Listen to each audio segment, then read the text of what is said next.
خضر نے کہا کیا میں نے نہیں کہا تھا کہ تم سے میرے ساتھ صبر نہیں ہو سکے گا؟ انہوں نے کہا کہ اگر میں اس کے بعد پھر کوئی بات پوچھوں یعنی اعتراض کروں تو مجھے اپنے ساتھ نہ رکھیے گا کہ آپ میری طرف سے عذر کے قبول کرنے میں حد کو پہنچ گئے ہیں۔ پھر دونوں چلے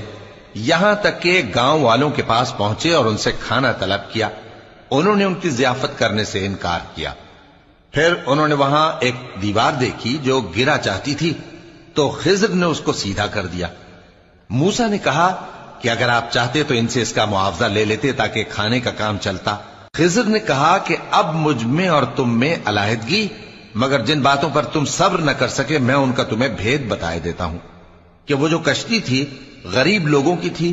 جو دریا میں محنت کر کے یعنی کشتیاں چلا کر گزارا کرتے تھے، اور ان کے سامنے کی طرف ایک بادشاہ تھا جو ہر اچھی کشتی کو زبردستی چھین لیتا تھا، تو میں نے چاہا کہ اسے عیبدار کر دوں تاکہ وہ اسے غصب نہ کر سکے۔ اور وہ جو لڑکا تھا اس کے ماں باپ دونوں مومن تھے، ہمیں اندیشہ ہوا کہ وہ بڑا ہو کر بد کردار ہوگا تو کہیں ان کو سرکشی اور کفر میں نہ پھنسا دے، تو ہم نے چاہا کہ ان کا پروردگار اس کی جگہ ان کو اور بچہ عطا فرمائے جو اخلاقی پاکیزگی میں بہتر اور محبت میں زیادہ قریب ہو۔ اور وہ جو دیوار تھی